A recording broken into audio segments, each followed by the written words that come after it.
Hey, Mark here, and I have a very random giveaway for you. I have some extra digital copies of 80 for Brady, and if you would love to win a copy, just shoot me a message and say, hey, Mark, I would like to enter my name for the 80 for Brady raffle, and there's a chance you could win. So yeah, get early access to 80 for Brady on digital today. Lily Tomlin, Jane Fonda, and Fast 10's Rita Moreno, and Sally Field. She's not in Fast 10, but like she's still cool. Stars four best friends who go on an unforgettable journey to see their hero Tom Brady play in Super Bowl 51 in this hilarious comedy about living life to the fullest, no matter your age. Directed by Kyle Marvin, 80 for Brady is on digital now. Available at participating retailers, rated PG-13 from Paramount Pictures. Yeah, so shoot me a message. Let me know if you want a copy of 80 for Brady. Now enjoy this No Time to Die episode.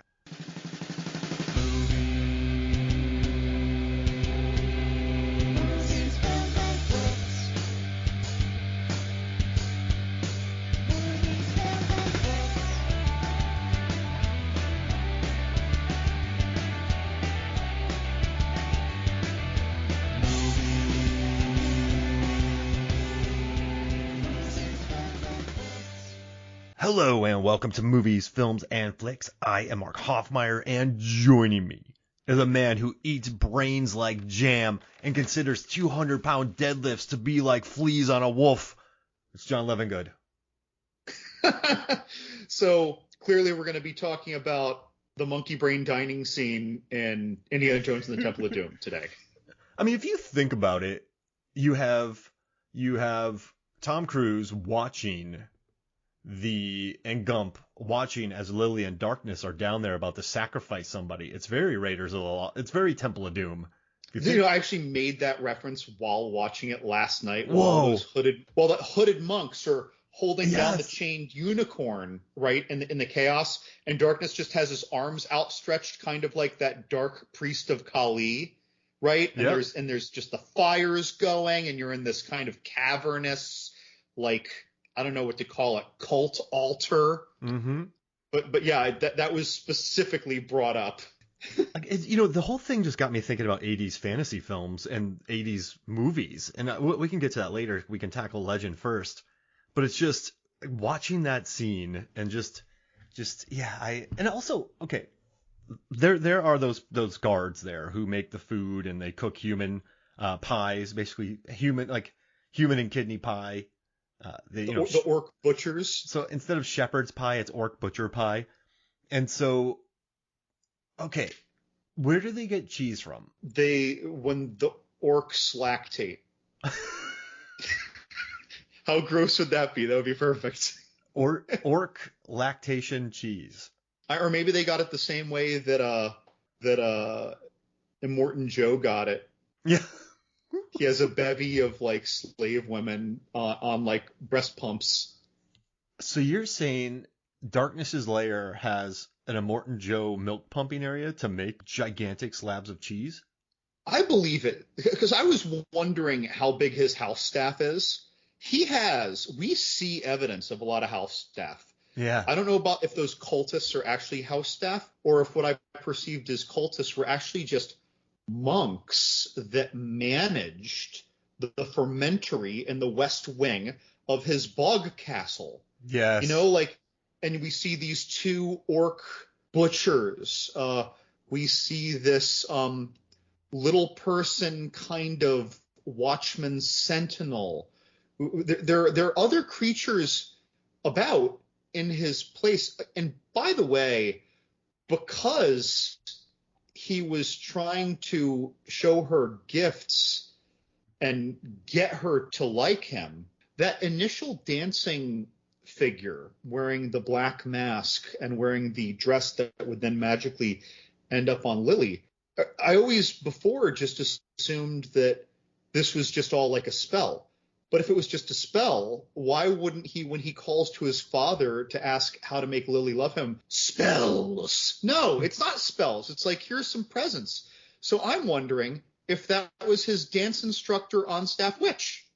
Yeah, I mean, she must be, because you got to have them. In every grand evil palace, you need a ballet instructor to teach evil dances. Because, I mean, it's more contemporary, though. It's probably like a pure bar class. Yeah, I mean, ooh, that'd be nice. You know the workout there? I'm Wow. familiar. I have not done it with my plus size self, but Yeah, you and I would pull something. We would give it our all. But you know how many like one-legged squats there are in that? I mean, you might be fine, but I'd be laying on the ground in just a pile of sweat. we would shatter our big toes when we try and do those toe stands. Yeah.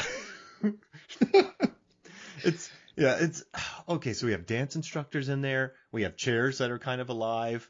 We have that little goblin pit that you should never go into because little like evil creatures pop out and try to get you. There's really nice chimneys that Oh, lead you to mean the the things that burst out of the yeah. ground? There's Yeah. like who are they? Are they a security system? So Is that like right, Brinks? sometimes you gotta wonder because this is such a Dungeons and Dragons esque movie as well. If maybe there are just wings of the castle that are generally untraversed for 100 years at a time, and there's almost like an infestation of local flora and fauna, or in this case, some like kind of feral goblin-like squatters had made their way in there, and normally they're just eating rats or something that go down the hall. Oh yeah. So they're just squatting there because there's so many rooms. I mean, something like that. They're uninhabited for so long, maybe. Yeah. I mean, I'm hand waving here. It's a gnarly world that he lives in. And you know what's interesting too? Event Horizon's one of our favorite episodes that we've recorded. Oh, And we've also recorded Legend. In both those movies, the Bond stage got lit on fire. Because remember in Event Horizon, they lit one of the Pinewood stages on fire. And then in this one, the main Bond stage legitimately burnt down to the ground. A cavernous stage burnt down to the ground, and Ridley Scott went and played tennis because he's like, well, we're not going to do anything else today. So he went and played tennis to burn all the anxiety off. But yeah, and then also we've talked about Bram Stoker's Dracula, those are three movies combined that have beautiful soundstage design and sets. Like we're talking like, I'm just going to say it. I don't care, John. Like all timer as far as maybe like horror and genre sets. You have the Gravity Drive and Event Horizon, everything in Bram Stoker. And then in this movie, the gigantic forest set that is just chicken with feathers that everywhere. cliff, Yeah, and the just water. you can dive off waterfalls, like really beautiful, very windy, a lot of pollen it looks like, but just beautiful bombed by light sets. And then you have cavernous hellscapes. And it's just, I don't know, I found that interesting, John, that you and I sort of have a trio of cult classic horror films that have beautiful, gigantic, grand sets. We do have fantastic taste. Yeah, we do. And I was thinking about Ridley Scott, dude. Like, so he started with Duelist, and then he went on to Alien, and then he went on to Blade Runner, and then Legend. And I mean, if you think about the architecture in Alien, the space jockey, then you go to the set design and costumes in Blade Runner, and then you go to Darkness in the Rob Bottin created Devil and voiced by played by Tim Curry. Like he went 3 for 3 with iconic, like legitimately iconic imagery. Because I think Darkness now, if like even if you don't like Legend, you got to know that Tim Curry and that Rob Bottin work is immaculate. It is beautiful to look at.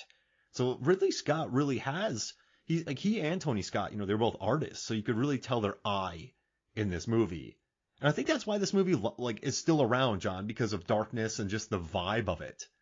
And I don't know, but you have much more of a history with this movie than I do.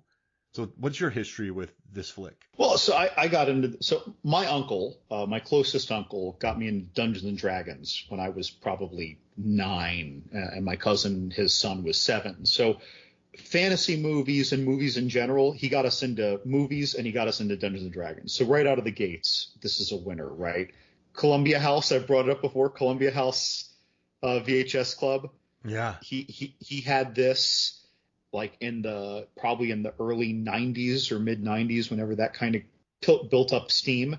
And this is one of those movies that we probably watched at his house like a couple times a year in an era of no streaming, in an era where movie collections weren't yet big, even in VHS. And so again, I probably saw this a couple times a year from age 10 to 20. Oh, wow. Yeah, I mean, and then after that, just speckled about. it's an easy watch too because we're not talking about the director's cut. We're not talking about the like European cut, which was longer and didn't introduce darkness until an hour in, and it didn't feature the smooching in the beginning either. The kiss was at the end. It was much more of an innocent, like it's in the American cut, in the U.S. cut, Ridley Scott took that butchering footage and brought it to the beginning. He's like, Americans want action. They want action and smooching. And then he legitimately said that like a lot of UK audiences are more patient and they'll put up with more ethereal, longer shots. So there's two different cuts. And so I listened to a clip today just about comparing the two different cuts. But if we just look at the one released here in the States, it's 90 minutes. And the beginning credits are 4 minutes, 4.5 minutes. The end credits are 5 minutes. So when you knock this movie down, it's 80 minutes. So it's a very easy watch. And it moves so fast once it gets going. I mean, this movie does not waste time. And to think that was originally 2 hours and 10 minutes. And then they cut it all the way down. But once again with Nightbreed, John, I'm sure the longer cut's great. But this movie moves at such a clip. And it's just so easy to follow. And the visuals are so great. And for me, this movie's more about mood than it is. People are going to think I'm insane, but for me, it's more about mood and tone and style than it is the story. I mean, you get the story. So I think the 90-minute cut works just fine for me. The story is extremely basic. Incredibly basic. If you really boil down to the story points, this is a story that you shot from the hip that you one day will come up with to tell your daughter when she's 4 years old to go to bed. And you're just going to come up with like 4 or 5 bullet points of the story, and you're just going to say the bullet points, and that's the whole plot. Yeah. It's really basic. I mean, what was the IMDb thing makes me laugh. It goes, Jack. Let's see.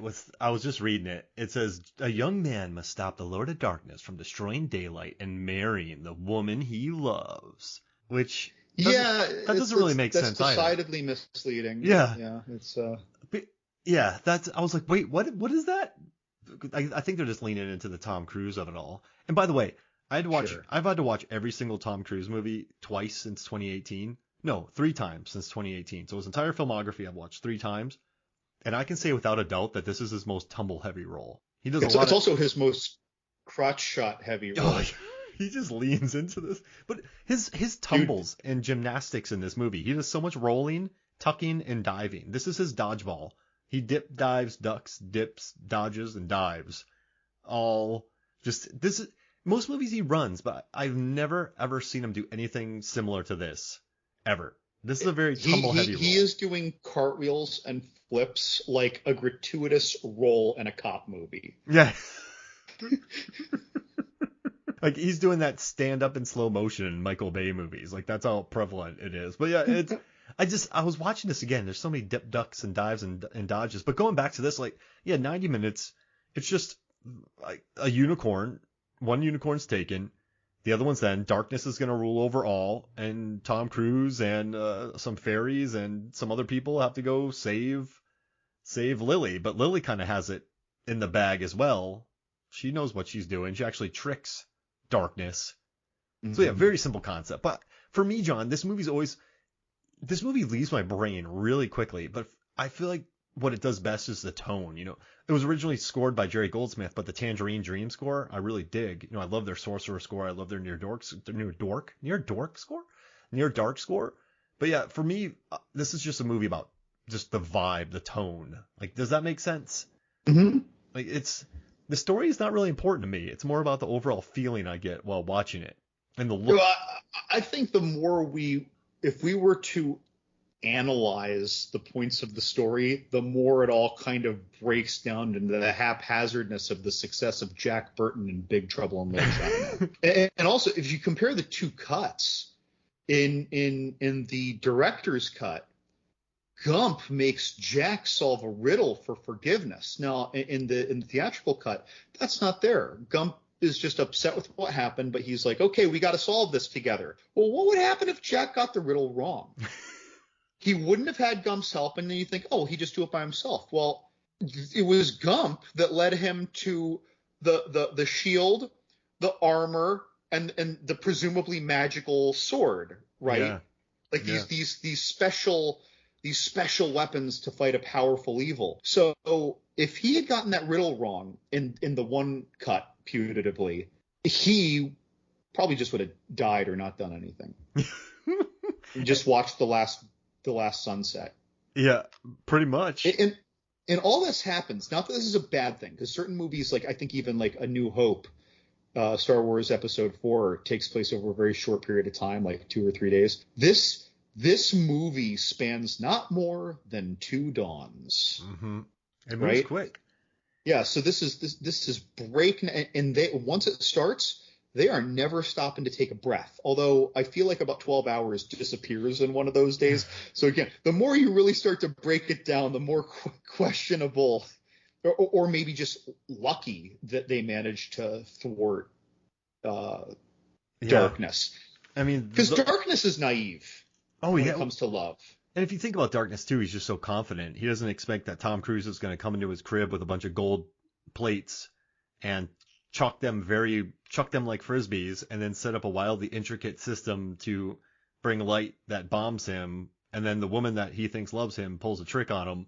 Yeah, you're right. He's quite naive, and there's a lot of hubris there as well.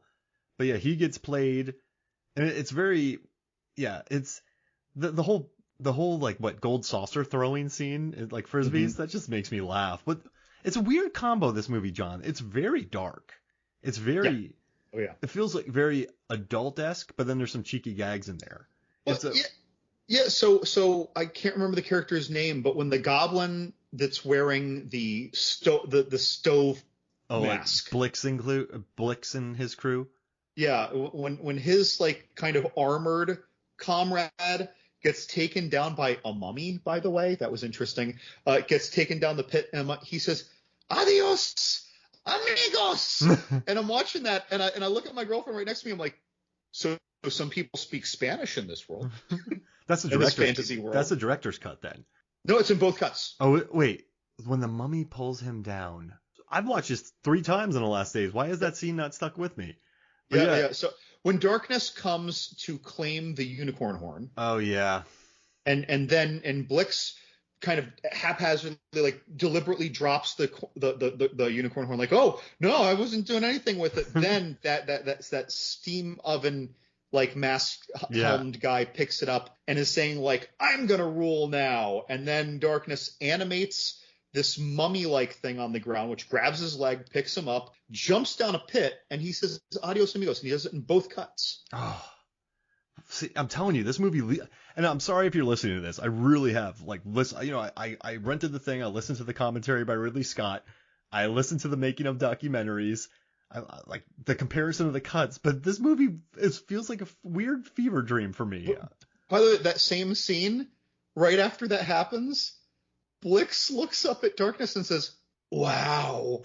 Like it's something out of an Adam Sandler movie that Steve Buscemi would say. Like it's this. It is like you said. Not that a goblin can't have awkward, nervous humor, right? But that is so a contemporary response. And Adios Amigos is such an earthly, present day. Statement, right? Or our lifetime statement. It's like there are a couple weird things like that happen. It's supposed to be this super kind of fairy tale-esque movie, but yeah, then Adios Amigos. And there are other lines too where you're kind of like, wait a second, what was this said? But I guess that's kind of fun. I think that maybe gives it some character. I think, yeah, I mean, like Meg Mucklebones, like she delivers one of my favorite lines in this movie when what does she say? Oh, you don't plan on eating me? Oh, indeed I do. Dude, that was such a deliciously, appropriately melodramatic performance by Robert Picardo. Yeah. But I always loved that. I learned like when I was probably 12 or 15. It's like that's the dude from the Star Trek movies, like because he was in two. He was in like First Contact and one of the other ones. And in my head, he was in TNG, but he wasn't. But yeah, this guy plays this role of this hag. And in Dungeons and Dragons, by the way, hags are a major component if you don't play fantasy role-playing games. And this doesn't just mean witches. They're almost these ogreish monstrosities. closer to the witches in the remake of Clash of the Titans than the original Clash of the Titans. Got it. So they're monstrous. They look like if they got a hold of you, they could tear a grown man apart. And so this depiction is wonderful with the hunchback and the kind of awkward side boob of it that you see, and how it kind of reels its whole body goes around like a weeble wobble as it's it's just seething and basking in its own evil, just like Tim Curry in his monologues. But again, it's so rich in fantasy. You know, you mentioned before, like, there are these funny moments that don't fit, but still, as weird as this movie is, if you dissect its components, it is, from the opening scene, at least more so in the theatrical cut, in my opinion, the director's cut for the music, but it's very instantly immersive. Mm-hmm. Yeah. You are dipped in fantasy and you cannot wipe it off. Yeah. You're there. And you mentioned how there's all this pollen in the air. Almost every shot, there's forest debris when it's windy. They're all, and it's not like in a movie where it's raining and you can, if you look really close, you can tell it's like 3 lines of rain. I hate terrible movie rain. It's so three-dimensional. There's so much debris. It makes me think about doing multiple takes. Good Lord. There's so much debris, the snow, the rain, the glitter, the pollen-like stuff, the dust.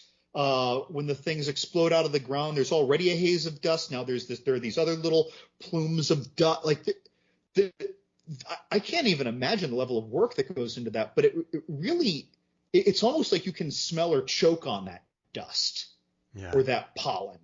It's really visually satisfying. What Mia Sara said that she still, and she was talking about so many chicken feathers in her that she was going to, like, she still has them inside her system all these years later, which makes me laugh. She actually went on to Ferris Bueller and Time Cop, 2 movies I watched a lot growing up. It's like Mia Sara was there a lot growing up. I remember I bought a ticket for Time Cop and they let me in when I was 12 years old, John. The guy looked at me and was like, all right, little man. But since it's like a Ridley Scott film, I think he really leans heavily into kind of like the light and the dark. He wants to have there's no light without dark. And then, he really wants to get sort of philosophical. I mean, all this, I was writing in my notes and I had to stop, but it's just darkness. The dreams of youth are the regrets of maturity. And just all these amazing lines that he comes out with, like, we are all animals, my lady. And just watching him wax poetic while trying to woo this woman with a lot of chicken feathers in her mouth is, I don't know. Do you think this it just adds a completely different element to it? It's not.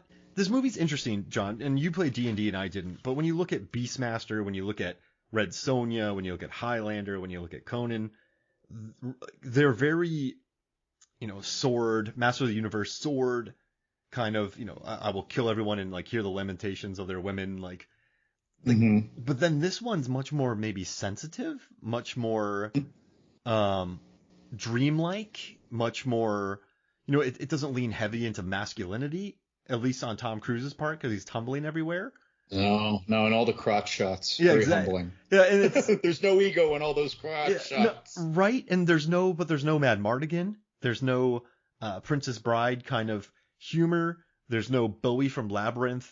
There's no Mad Mardigan. There's, like, Lady Hawk. There's no, Matthew Broderick talking the whole time. It's very, it's like, when you look at, like, Flash Gordon, all the fantasy movies that came out, this one really does stand on its own, very much so. And yes, it's part of the huge block of 80s fantasy films. But what do you think differentiates it from all of those?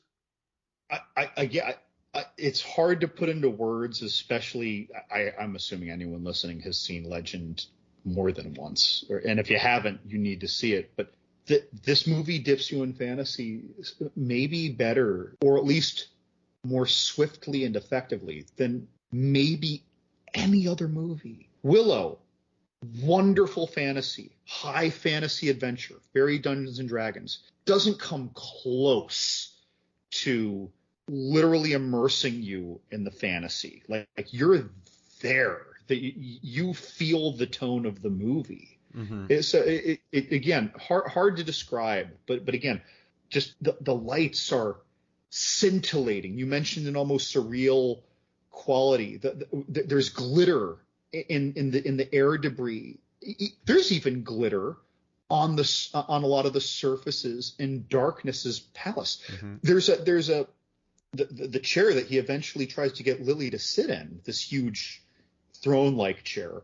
It has ooze dripping from the top of it. I'm not sure if it's in all cuts or just the theatrical cut. There's literally ooze slowly dripping down the top shoulder of it, and the ooze is glittery while still a dark gray. The surfaces of these dark stones in this ill-lit area are glittery, right? And then, of course, whenever we see treasures like the little nightstand with all the jewelry, it is scintillating. It is prismatic, right? And then when you see Jack's armor, again, just it shimmers. Mm-hmm. It's like visually, I need them to know this is magic without having it literally glow or have ectoplasm or some ether about it. And you just buy it, right? You're just in. This movie does that so well. And the weirdness of the scoring, again, it's a shame that the cuts are so damn different. But if you see the theatrical cut, although they're both effective for what I'm going to say, I just think that it's more on the nose with the theatrical cut by a landslide. The Tangerine Dream, then Jerry Goldsmith? Yes. Yeah. So, but when she goes to touch the unicorn and the music is it goes from this happy, pristine, almost this weird choral Enya to like the storm the clouds are starting to come in, and then there's this almost like the shriekish tone from the skies once it's dark, once something bad has happened, after the unicorn is struck with Blix's stinger, he calls it his blowgun. Like it really takes you there. It's not just good scoring. It's almost scoring that takes you on. I almost feel like I had a sensory response that wasn't just hearing. Mm-hmm. No, yeah. Like yeah. It's like the sixth sense of scoring. And I think that's a really great point because once again, I'm going to go back to Alien, I'm going to go back to Blade Runner, and then I'm going to go to this movie. You feel all three of those worlds. You really do. When they go into the space jockey, when they're in their spaceship, and then in Blade Runner, all those sets, like he finds a way to, like you said, you feel it. You don't just hear it, you feel it. Right. When you see the space jockey, you don't just say, whoa, that's cool, or wow, that's weird. You just sit there quietly like, whoa. Yeah.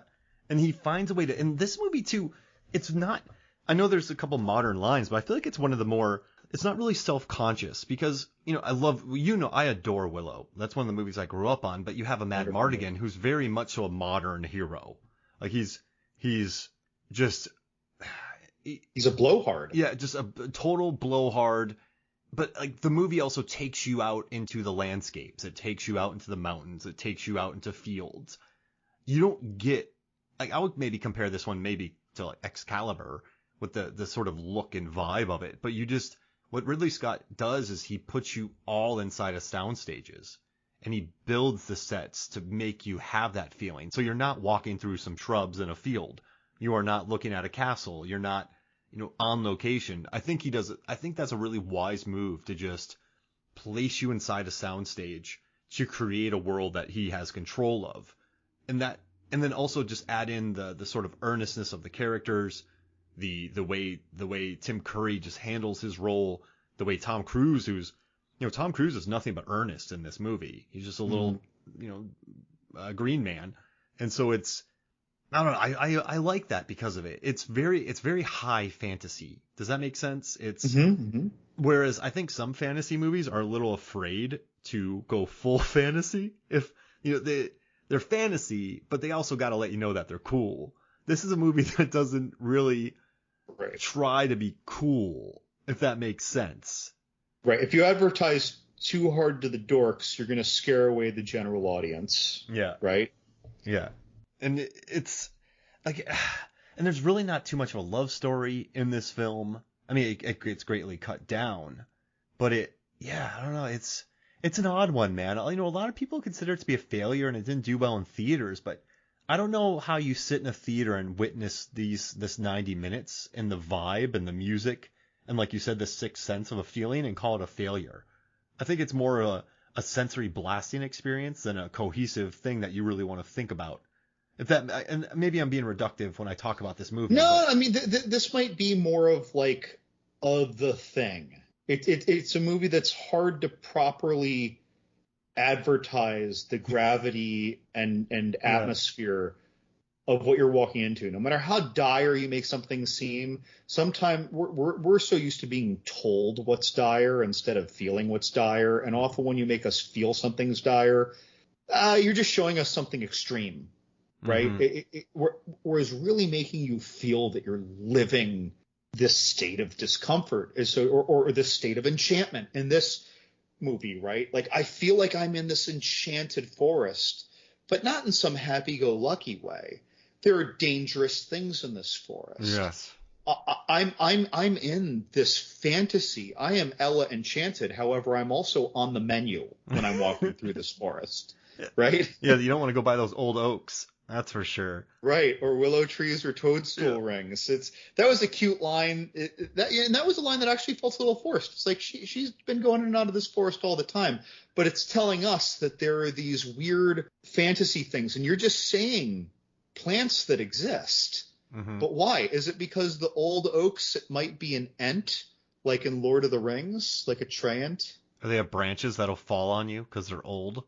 Right, and like the willow trees might be referring to almost like a Dungeons and Dragons a will of the wisp, which is a dangerous, I don't know, like undead fey like glowing thing, kind of like Una is. But Hey, we there's- dedicated an entire episode to trees we don't want in our front yard, John. right, we So did. go That back, was in the first 50 episodes, so that was like 30 something. go back and listen to that one. That, But yeah, I want to guess that was like 35 or so. there's a danger to this world. There is. It's some of these movies you feel it just feels kind of safe, but this one has. It does seem like danger's lurking everywhere, anywhere you go, and you know it sets her off guard too because doesn't Jack mess with her in the beginning when she's looking for him? Then he comes out and kind of scares her. Yeah, he just gives her a little scare. Yeah. Typical, like, boy likes girl kind of before we're dating prank or when we're early dating prank. And it's yeah, but I wish I could have been immersed in this movie. I don't think I've ever had an experience where huge screen, lot of lights go into this thing super earnest, if that makes sense. You I think you almost need to be on this movie's wavelength because I guess if you go into it hoping for Excalibur and then you watch it, you're gonna be like, what is this? Like you're not gonna be, Tom Cruise's fight in this movie, there's a lot of tucking and rolling and diving. It's not. I could see how people were looking for something and this wasn't it. But I feel like the people who were able to catch its wavelength dug it, if that makes sense. Right, and it's like you said, the movie's not trying to be that. When they No. first say we need a hero, they say we're going to need weapons. Gump says, and Jack says, I know nothing of weapons. Yeah. And then he's given the weapons when he first encounters Darkness. He's holding up his shield. Darkness is battering the crap out of him, which is exactly what would happen Yeah. if a 60-pound man holding a shield is having a two-handed sword sized appropriately for like an 8 to 9 foot tall muscle-bound man. Yeah, it's going to knock you across the room, and it did. I'll bet his elbow is still vibrating after all that, right? But he's just getting battered around. Like he never made one moment of light success with his sword. Not at all. It was more of a blocking. He uses athleticism as a green man to survive, not immediately go on the offensive and take out Darkness. Yeah, I mean, when he succeeds on the items that are already legendary in the movie. The unicorn's horn and light, bespoke by Darkness. Those are the things. And the unicorn horn is really just a shock value. At first, you think it's going to be something significant. But it's almost like that opened the gate to allow the light to defeat him more appropriately. I was a little dodgy on how that was playing out. Oh, the unicorn that he gets stabbed with? The Yes. unicorn? Yeah, when he throws it into his chest? Yes. Yeah, that's... But when that happens, that seems to be creating. Was it that or the light itself that seemed to open up what I'll call the sky space gate vortex? Oh, I thought so. He gets stabbed by the unicorn horn, and then the light hits him, and then it all just pops off from there. And then he's like, "Father, help me!" And because he pulls the unicorn horn out and he uses his fingers in that thing to scrape against the walls. So I think it's a combination. Why have you forsaken me? Yeah. Great line. I think he just uses. I think it's a combination of both, but I don't know why the horn entering a busted up horn entering him would cause a portal. I think when the light hit him, something happened. But it's like cosmically banishing him.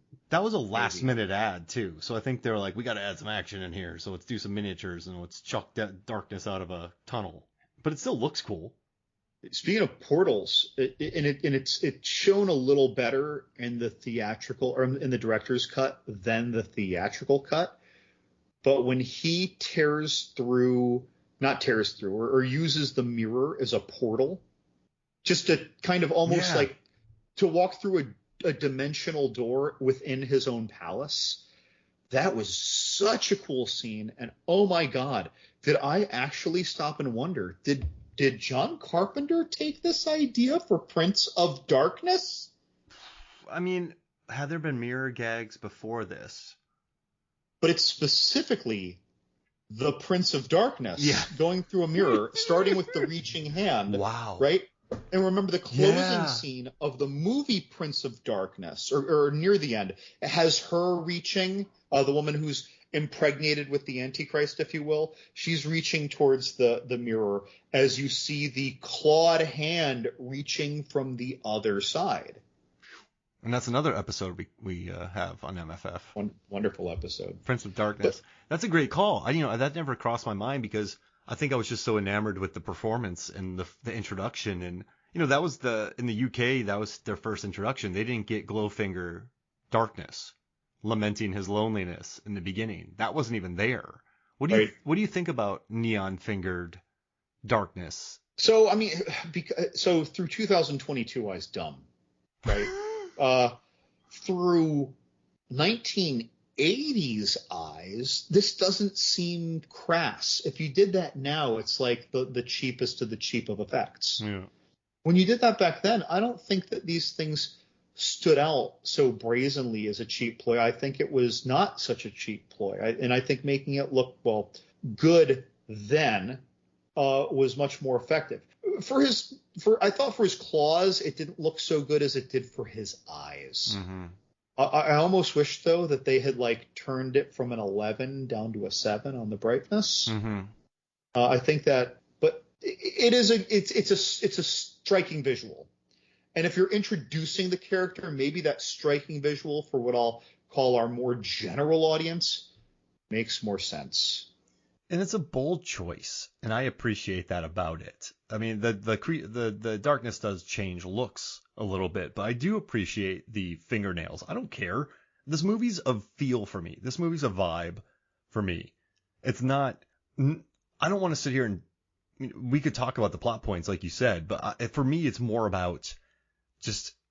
I don't know. I think, but those fingers in that opening, I like that they don't wait an hour to introduce darkness. I like that he's lamenting his loneliness, or it's lamenting its loneliness. I like that about darkness.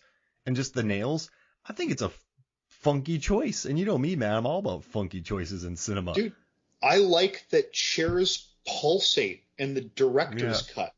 Like it's like an organ or something. That was wild. I'm sitting there. This is one of those movies where I have all these questions, but none of these questions frustrate me about the movie. They take me to that. Did he have this crafted by a necromancer, or did he do it? Are those the organs of people who were his enemies, and it is now necromantically animated? What would happen if Lily sat in it? Would it bewitch her or something? Or is it just a chair that is weird? I like the idea of asking myself, why are all of the goblins different? And why was one of these gnome-like elf people slowly physically turning into one in a side adventure that never gets explained. Never explained. Right? But he literally has one arm with 3 reptilian claws and like a furry forearm. His skin is green, right? Like greenish. He was transforming into perhaps a goblin. Are all of these goblins actually befouled, corrupted, and or desecrated fey creatures from Gump's land who were brought into temptation? Is that why they all look different?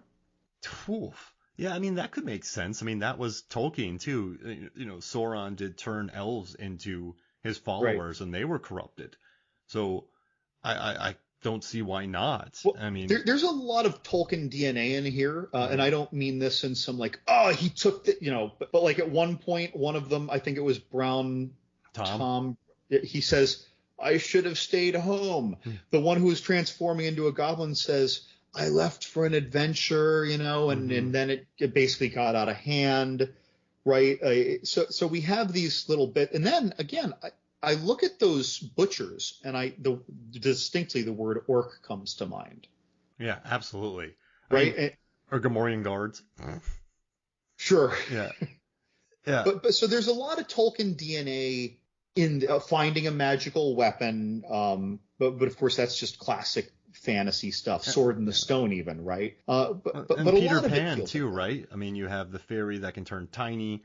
You have the boy who's immortal. You have the girl that falls in love with him. You know, in the director's cut, she leaves because he's immortal and she's not.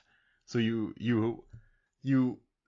you know what's interesting about most fantasy? I mean, most fantasy not cannibalizes itself, but I think fantasy's been borrowing it from each other since it began, if that makes sense. So I think when you're able to do it well, you do it well, and I think this movie does it, if that makes sense. Like you can't.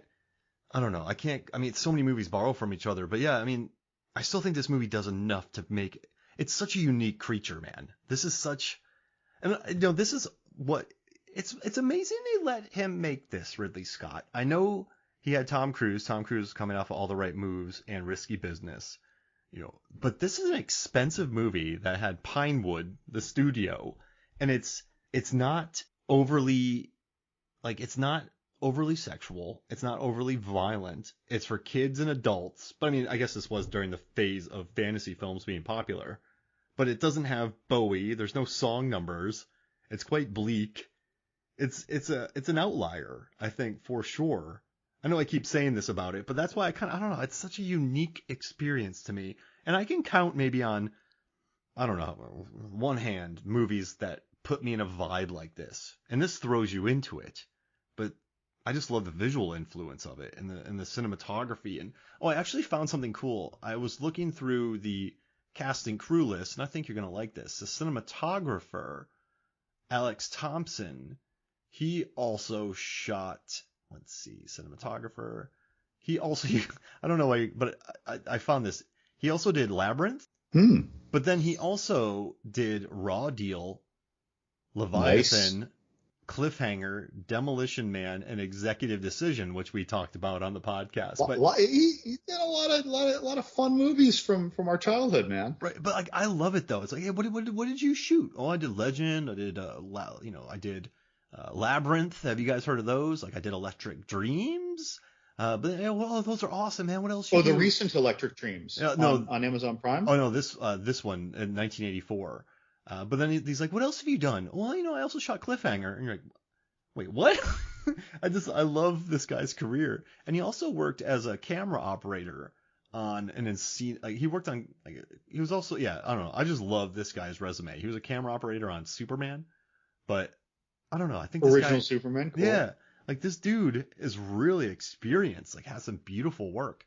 And then the cinematographer I was looking up, Ashton Gorton, he also did like Blow Up, Get Carter, Rob Roy.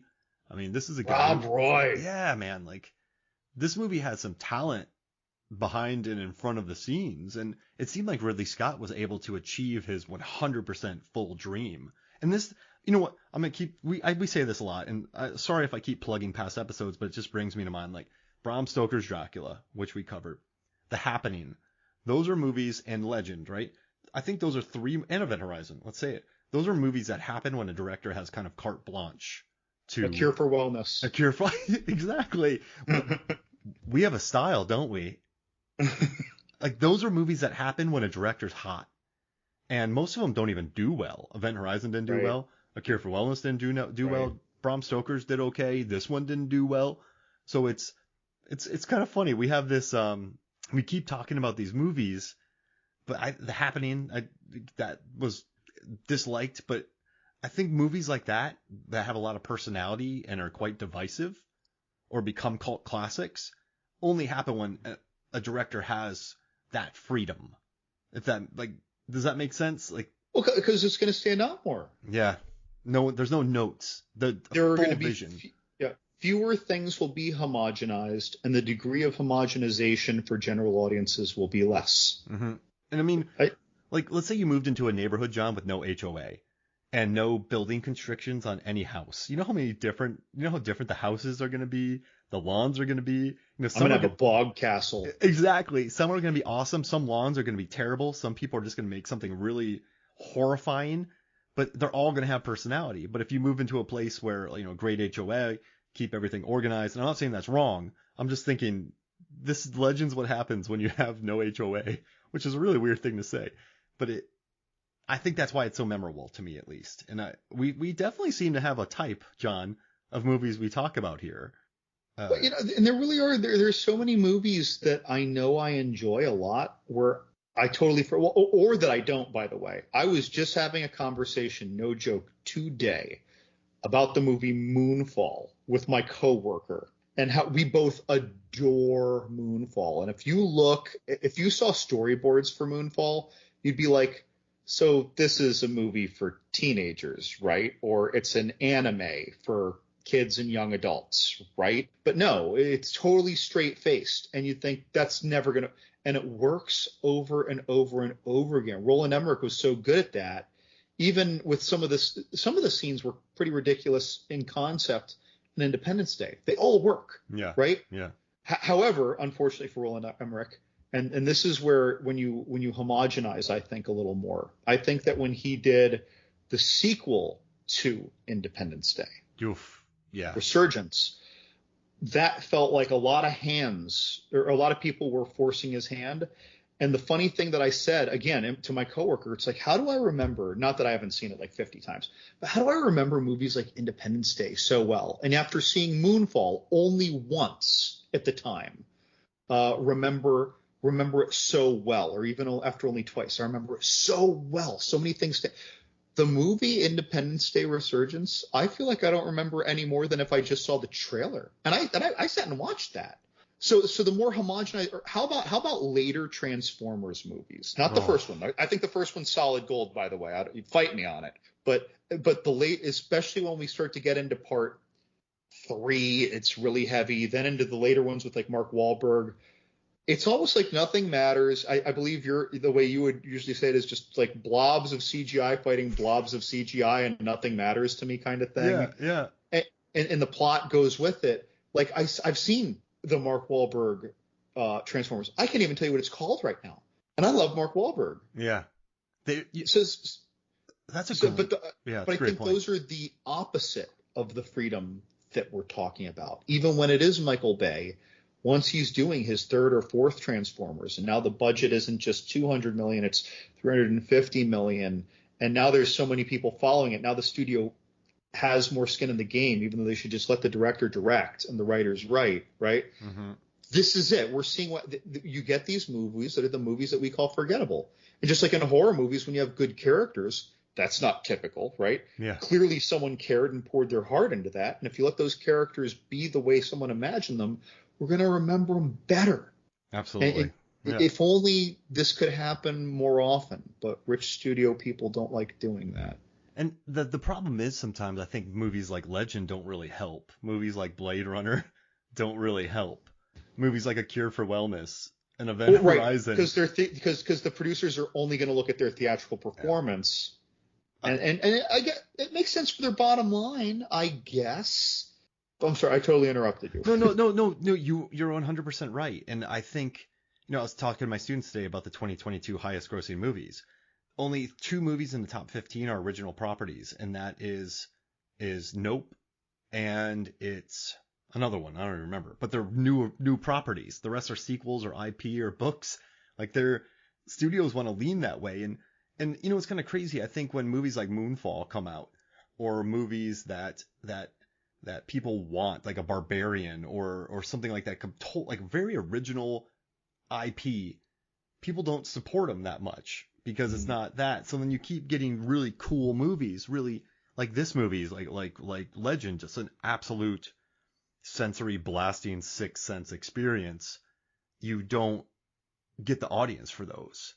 And I get it though. I mean, if you're studios in your movie theaters, you want Doctor Strange 2. You want Thor 4. But it's nice. It's nice. Oh yeah. It's nice sometimes though when a movie is able to kind of sneak through and crack the mainstream. I mean, a lot of horror movies do that. I mean, Black Phone this year did that. I think I did not see that, by the way. Strong recommendation on Black Phone? This is weird. So you've known me for a long time, and you know that I know that horror movies really do borrow from each other. But for some reason, I really enjoy it. I think the kids' performances are great, but I think it's just, I think the director Scott Derrickson and Joe Hill, Stephen King's son, they found a way to synthesize every element of what makes horror movies popular and combine it really successfully. So as much as I like it, I never felt the high of an It Follows.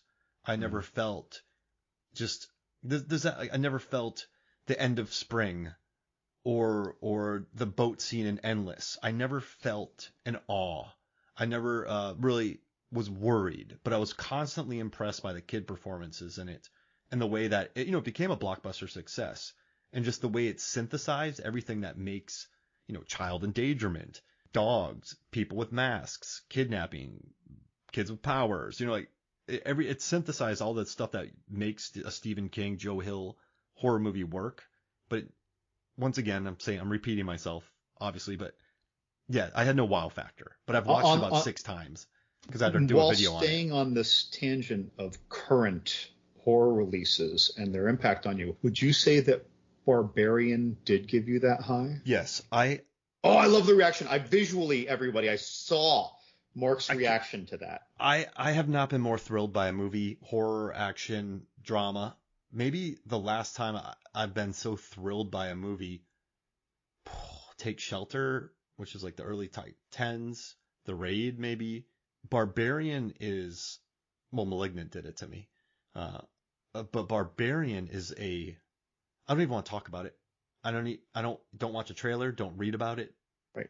And I still haven't seen it, and I still haven't read it. I got to see it, but I don't even want to read a review, because my review would just be like, go see it. It's Lasvath, the former host, one of our co-hosts on this, sent me a message today, and he was raving about it. But it takes chances, and I don't even want to say anything. I'm not going to say anything. But yes, it's thrilling to me, and it came out of nowhere. It's quite daring, and it's in my top 5. So is Moonfall, by the way. There's a gravity wave in Moonfall, and a limo or a car jumps, and then it lands on a floating piece of pavement, drives on that, then jumps off that. But what's funny is that we basically saw something just like that in the movie 2012 and John Cusack's limo. But when I saw that, I was almost angry. I was laughing. I was having a good time with a bad movie, but I'm calling that a bad movie. Yeah. Whereas in Moonfall, when I saw that happen, I'm like, this is so ridiculous, and I love it. Yeah. It's because 2012 took itself very seriously. Moonfall does not. Yeah. Yeah. Well, but Moonfall doesn't take itself seriously, but it plays its hand with a perfectly straight face. Mm-hmm. Yeah, there it is. It's very straight faced, but it also knows it's Moonfall, if that makes sense. It's a 12-year-old trying to play poker for money with his dad and his uncles. We all know there's no way he's going to win, but we're going to enjoy seeing him try. Yeah. But there's an unabashed, I'm not going to say dorkiness about it, but it's the guy from Game of Thrones, Halle Berry and Patrick Wilson going up to fight the moon. And that's what I want, right? That's what I want. Tim Curry as Darkness quoting about fleas on wolves. I want this unabashed. I don't want that self-consciousness a lot of times with my movies. Like, you can sense a self-consciousness. That's our Independence Day 2. You can sense it. My favorite experience feel like unabashed, ironic films, and I think that's what Legend is. I can see how it misses with many people, but for me, watching a fantasy movie, I think this hits. I mean, you know what's annoying, John? It's 90 minutes. It features beautiful set design, beautiful costumes. It features Tim Curry spouting wonderful dialogue. Well, like I'm saying, rocking all-time prosthetic makeup. It's just a visual experience. So as a fantasy film, that's a success to me. Like, I don't need the tightness of story.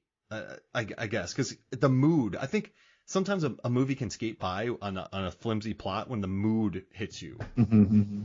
And so just give me that. It makes me happy. So yeah, that's my long. I don't know. I went on a wrong tirade there, but that's why I love Legend. It took me a while to get there, but it's a barbarian of fantasy films. The Barbarian of it. Like, another reason I got to see Barbarian, like yesterday. I don't even want to talk about it. I don't even want to talk about it. But So Legend, by the way, so my girlfriend Sarah watched this with me twice, right? This isn't a joke. She's said this to me for years. It is her all-time favorite movie.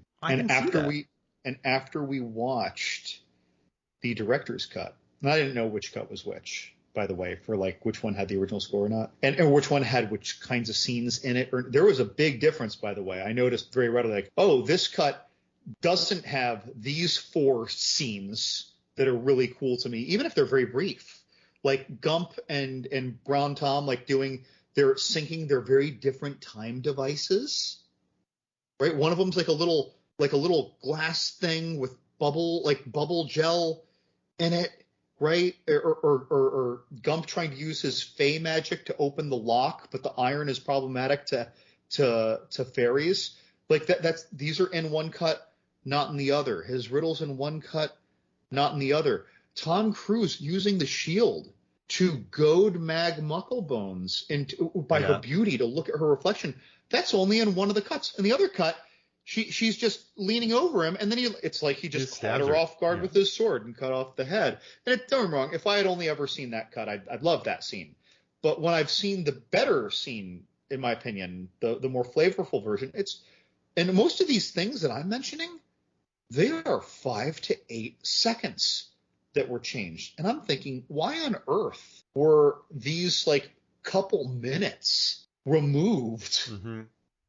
Right? Like how did that were you really trying to shave off 1 or 2 or 3 minutes? And why make your characters so like? Why not leave him tricking Meg Mucklebones? Because that shows character progression. Because he was just a naive woodsman, and so this shows he's becoming more of like a hero, or he's become maybe more of a liar. He's using tricks on the quest.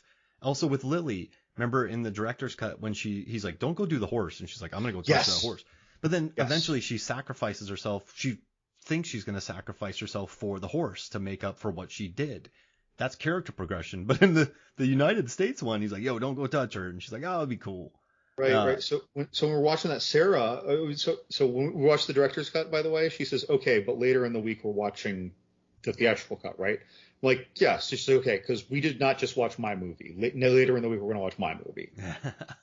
Right. Like that's how. In the scene where she does go to touch the unicorn, like you said, she was almost having an anxiety fit in front of me. She's like, "Wait, no, what?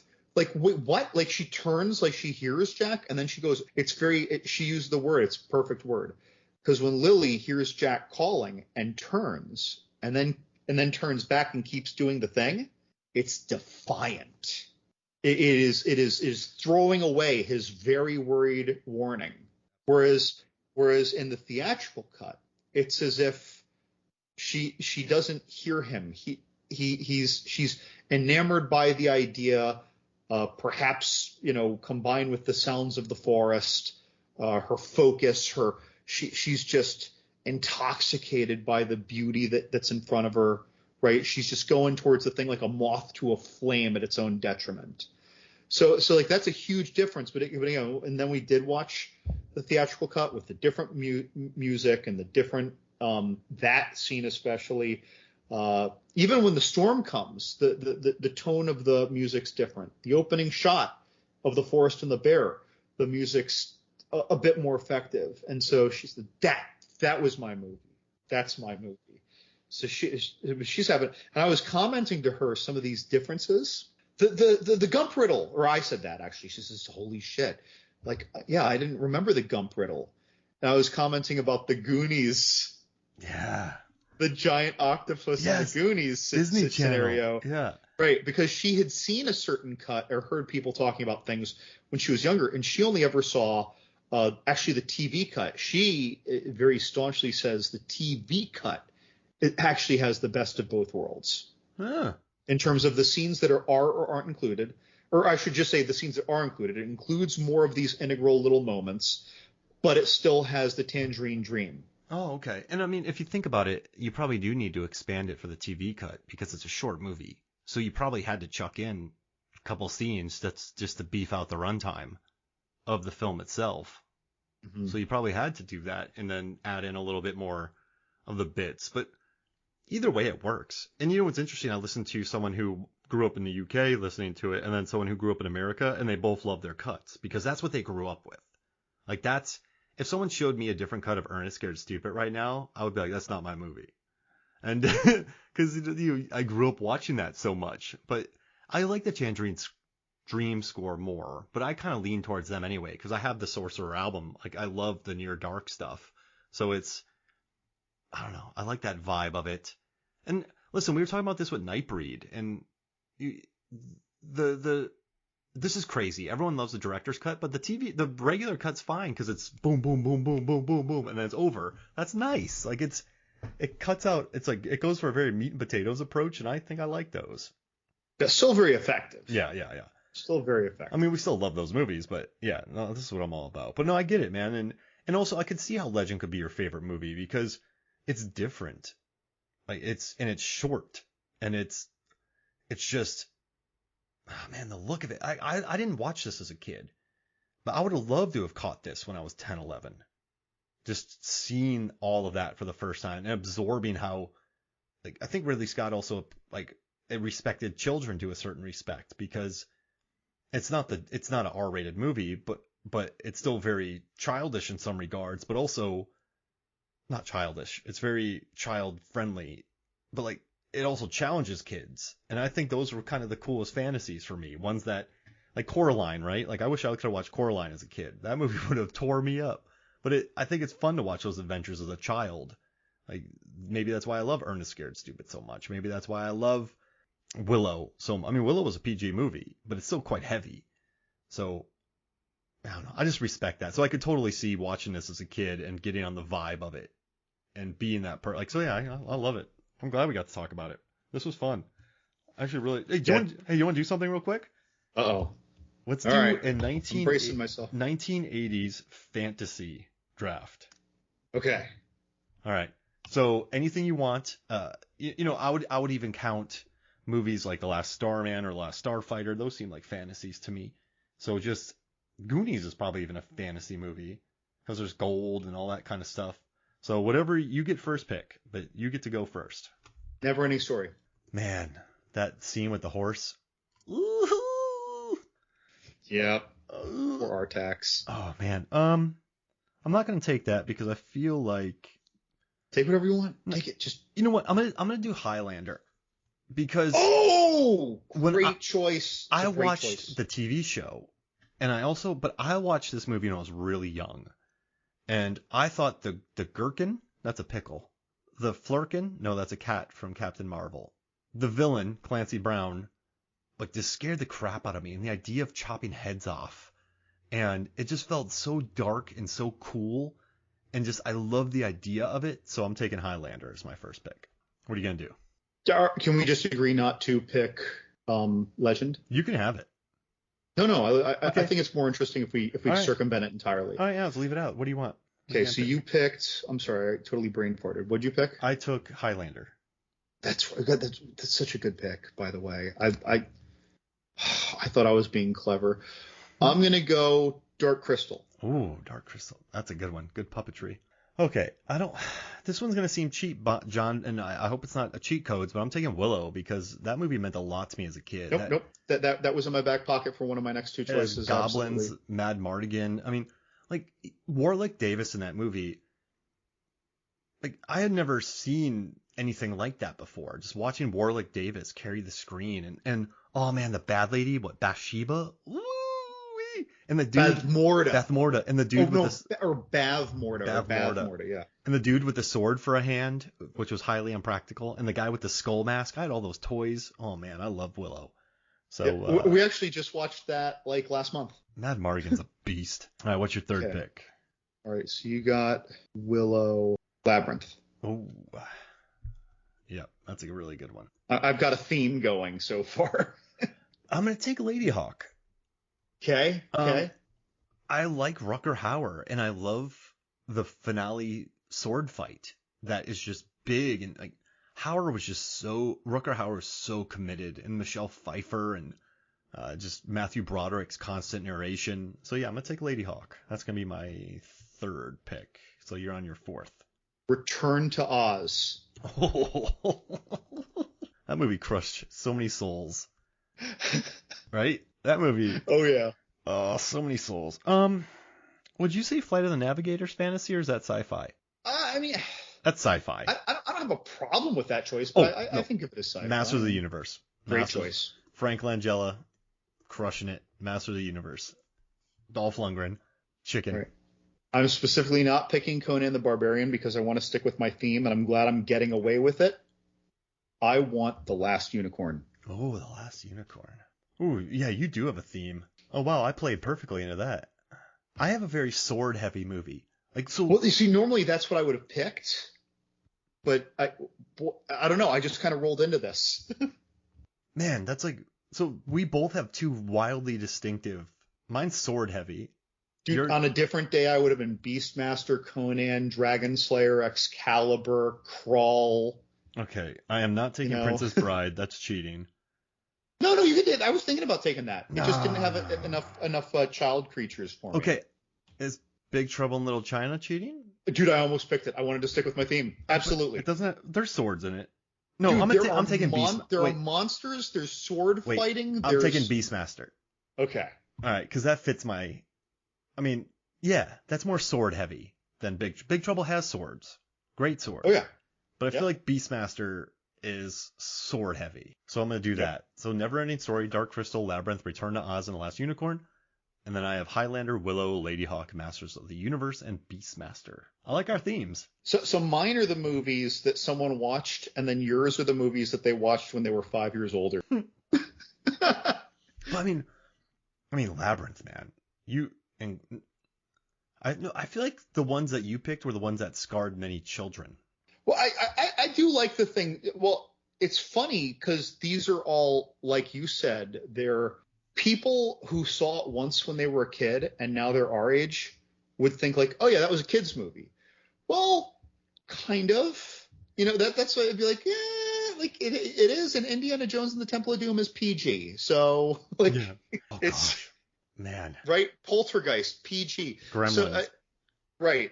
So like, was it a kids movie? Like even the Neverending Story, like everyone cries with Artax dying. It's like, no, these are movies that are meant to almost be your transition into adulthood. Yeah. These are like the Pixar's Inside Out of kids movies. They're the kids movies that almost all have something that can make you really rattled and uncomfortable, feel almost awkwardly out of place, or cry. And the Gamork, remember the wolf from Neverending Story? Oh yeah. And Rottweiler. That's like when you see that when you're a certain age and you watch Neverending Story, you're not ever going to be that kid again. Well, again, when you see that wolf, which by the way makes me think in a way of Fenris wolf from Norse mythology, like this almost world-destroying class of mythical giant wolf.